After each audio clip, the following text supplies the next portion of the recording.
example 4, we're going to talk through these 4 type problems for C2. The first one we're going to look at are problems where they look like they're in quadratic form.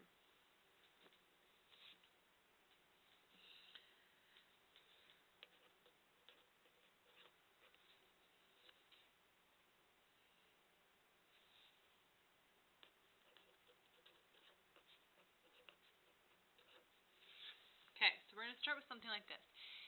Now, we haven't solved any equations yet that have multiple functions in it, like we have a sine squared and a sine. But we can actually solve this one just like we would normally. If we look at it not as this, but as x squared minus x minus 2. This is still a trig equation, but it's in a quadratic form, which means when it's in quadratic form, we can probably try to factor it. And if we factor, we should be able to solve from that point. Now let's say we weren't able to factor. Then you always have the quadratic formula that you can pull from to get you your 2 answers. And once we get down to our 2 answers, we'll discuss how to set up the problem. But either factor or use the quadratic formula to solve a problem that looks like this. So we're going to go ahead and I think this one we can factor. Because there's no number in front of sine squared. That's like having no number in front of x squared. And so we have to figure out what times what is going to give me sine squared. Well, that's going to be sine and sine. And then what times what gets me negative 2 and adds to get negative 1? Well, that would be negative 2 and positive 1. Now, in order to solve this, we're going to take both these, set them equal to 0. If I do that, I get that expression and this expression. So you get sine of theta equals 2 and sine of theta equals negative 1. So now, this looks like things we've done before. Instead of just solving one sine equation, we're going to solve 2 of them, which means we are going to have 4 answers, or we should have 4 different equations that we're putting into the calculator to generate my answers. Now, at this point in time, in order to get rid of the sine, let's go ahead and solve this one first. We take the arc sine on both sides. So you get theta equals arc sine of 2. And then we would replace arc sine with the general solution. So we have theta equals, instead of arc sine, you'd have sine to the negative 1 of 2 plus 360 n, or 180 minus sine to the negative 1 of 2 plus 360 n. Then over here we're going to do the same thing, take the arc sine of both sides. Cancel, cancel. You get theta equals arc sine of negative 1. Same thing, we're going to replace arc sine with the general solution.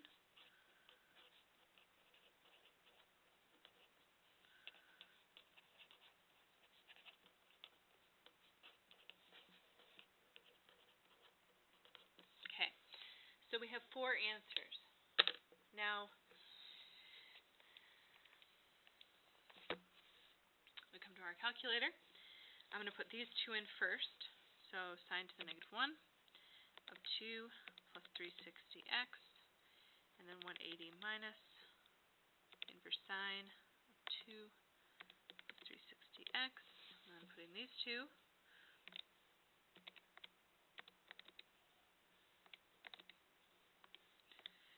And this one.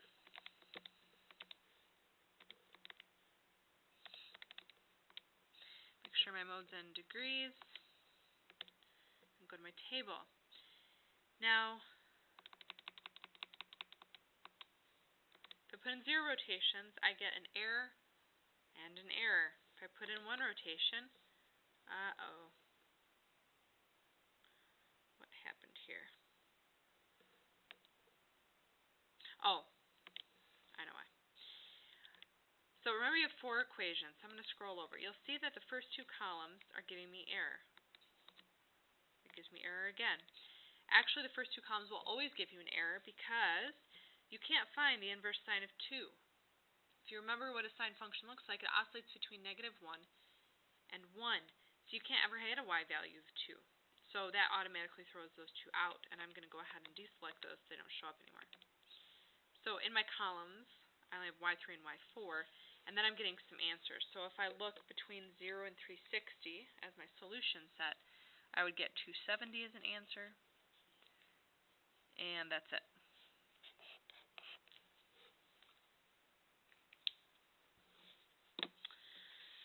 So you might want to mark here something about the fact that you can't find a value like that. So notice over here, whoops, this should have been -1.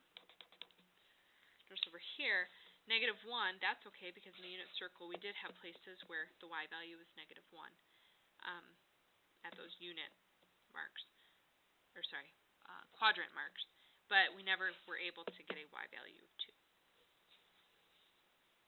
Okay, go ahead and flip it. We'll practice these a little bit more, but these are just, if you have something in quadratic form, you can factor or you can use the quadratic formula. If we were to use the quadratic formula, you'd use the numbers in front, punch them in until you get your 2 answers, and then your 2 answers down here would be like sine of theta equals something and sine of theta equals the other something. Excuse me. And then you'd have to solve just like we did here. So if you use the quadratic formula, it finds those 2 numbers for you. And then you can go further. Alright.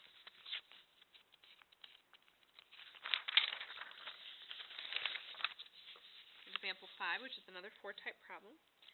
If we were to look at this,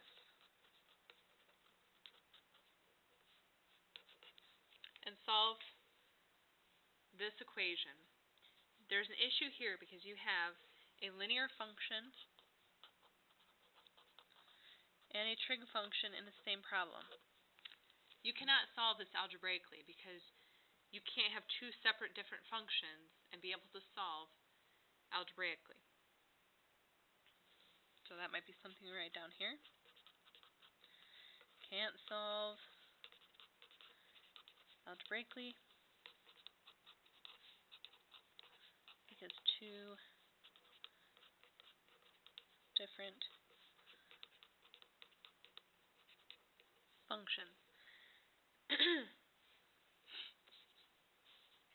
So when you come across something that you can't solve algebraically, graph them and find the intersection.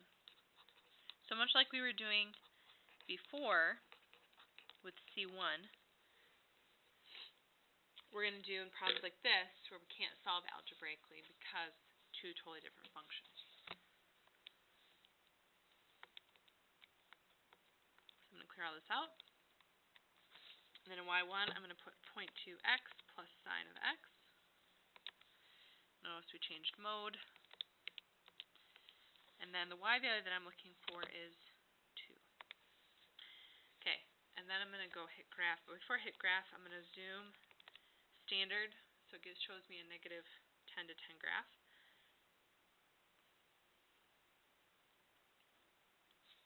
Okay, I'm going to zoom out a little bit. Or how about we do this?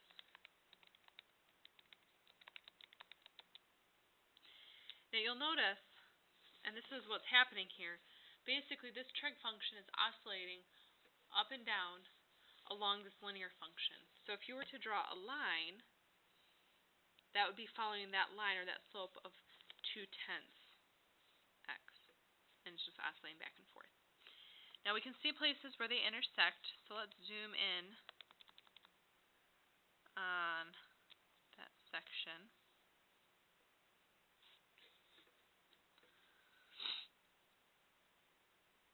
Okay, so there's 3 places.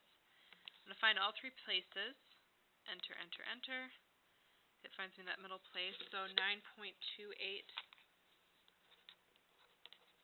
is one place where x equals, or where your 2 graphs will intersect. So where y equals 2.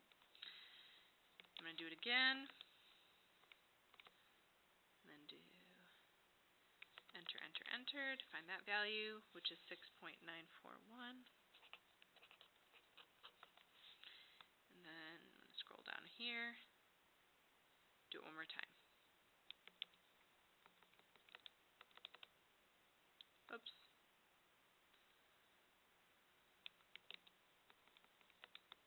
Looks like I have to scroll. After I do enter. Okay, now enter, enter, enter. And the last one is 12.127. So obviously there's no real work that you can show here, but you're not going to be able to get those answers unless you graph and find the intersection.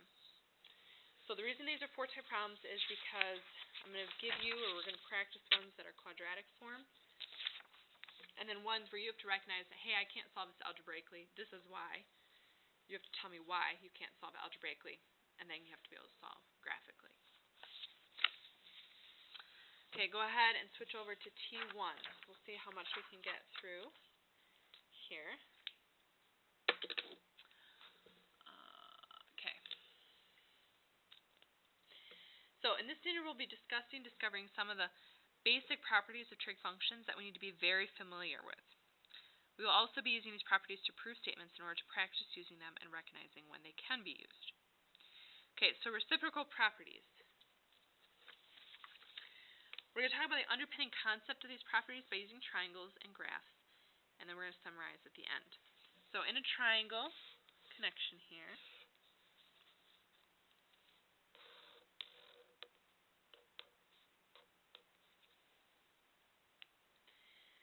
if I was going to find cosine of x in a right triangle, cosine of x is adjacent over hypotenuse.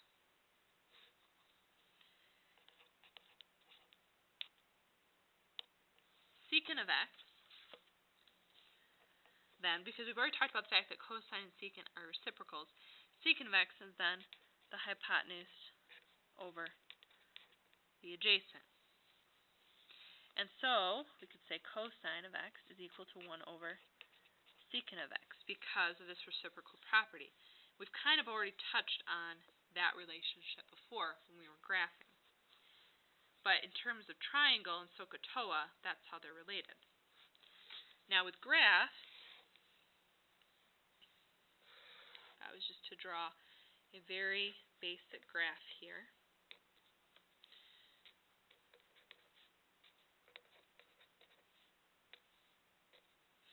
If we're talking about these same two functions, cosine and secant, cosine looks like that. And secant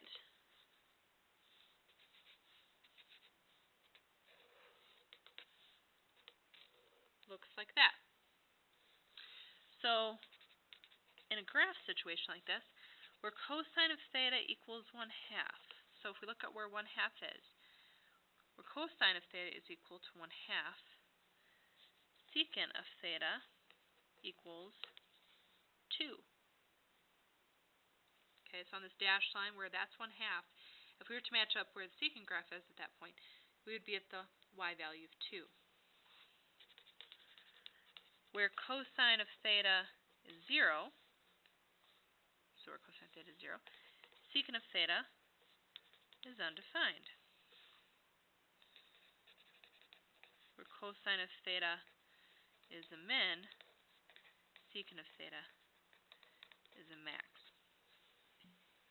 So it gets across this whole concept, even graphically, that all of the relationships between cosine and secant are reciprocals of each other. So down here, when we're talking about the reciprocal properties, this is stuff we've already touched on, but we're going to have to use the reciprocal properties now more directly or more intentionally. And we have to be able to know what the reciprocal properties are if I ask you to pull it out. So secant of x, if we were to write that as a reciprocal property, it would be 1 over cosine. Cosecant of x would be 1 over sine, showing that reciprocal relationship. Cotangent would be 1 over tangent. Same thing with cosine would be 1 over secant. Sine would be 1 over cosecant. And tangent would be 1 over cotangent. So getting across the relationships between the reciprocal or inverse functions. This is the first group of properties that we have to be very familiar with and we have to be able to use. Next page. If you divide sine by cosine, an interesting result appears that we've actually looked at before. Okay, so let's start with sine over cosine. Sine in terms of SOHCAHTOA is opposite over hypotenuse. Cosine in terms of SOHCAHTOA is adjacent over hypotenuse. Now in this situation, when you have a fraction divided by a fraction, we usually take that bottom fraction, you flip and multiply,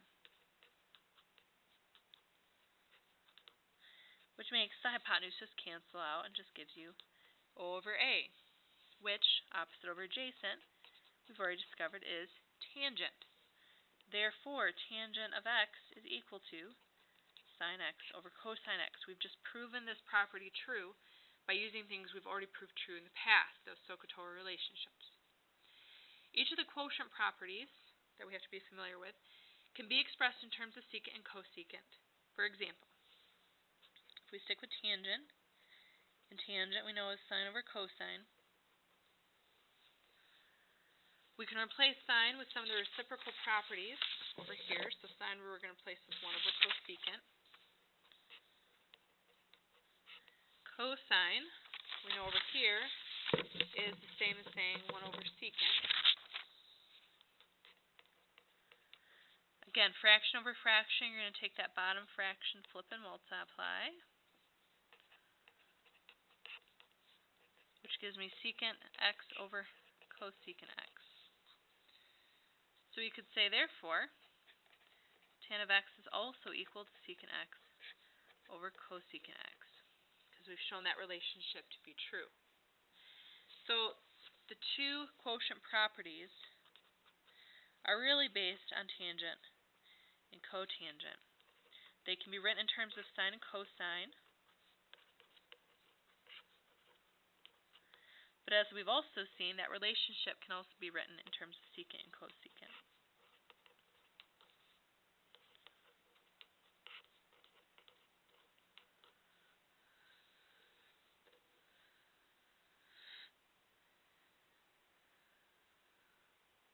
I'm just double checking my work here. Alright, so these are the quotient properties we have to be familiar with. Pythagorean properties. Let me just check the time here. Okay, we have time to do the last little part here. Alright, we're going to look at the unit circle.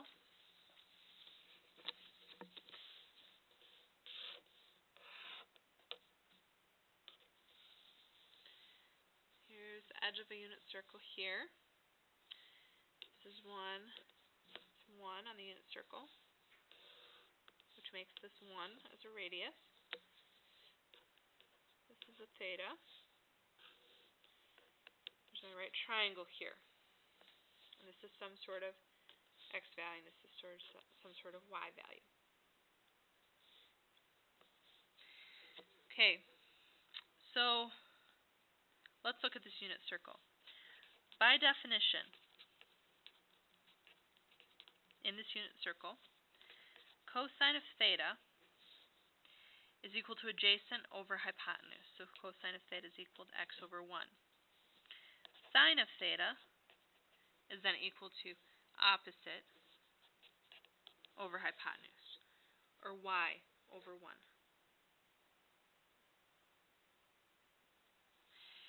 And also by definition, x squared plus y squared would have to equal 1 squared. This is the Pythagorean theorem, we'll call it. Okay, so you have the Pythagorean theorem, and you have these two relationships, and they're true based on things we've already learned. So SOHCAHTOA, we knew the Pythagorean theorem already. Now, let's simplify that. X divided by 1 is just x. Y divided by 1 is just y. So we're saying cosine of theta in this situation with the unit circle, cosine of theta is equal to x. Sine of theta is equal to y. And then this is true. So we're going to replace x with cosine of theta, and replace y with what y is equal to sine of theta.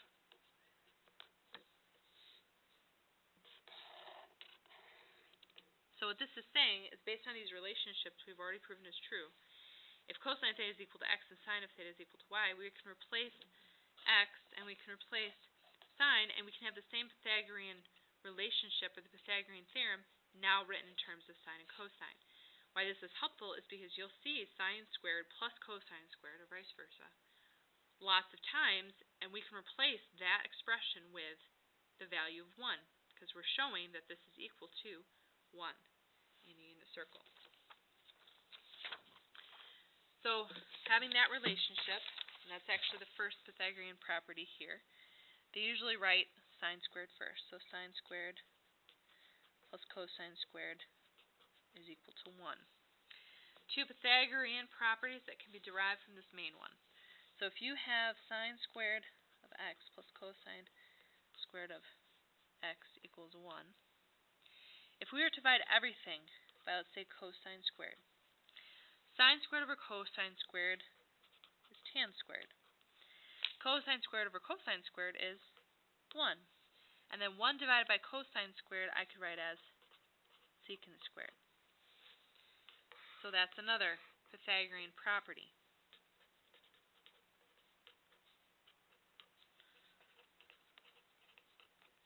And then another one too. If I just randomly chose to divide everything by sine squared this time. Sine squared divided by sine squared is 1.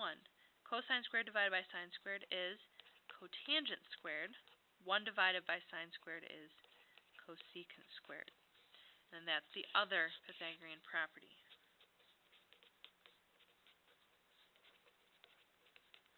And these are very versatile. They come across a lot in trig. So it's easy, or it's important, I guess, that you have these memorized and you know them well. And we're going to actually put together a classroom set of these properties so that we can learn them pretty well. But these two are just a manipulation of this one, this main one, that you have to be able to recognize.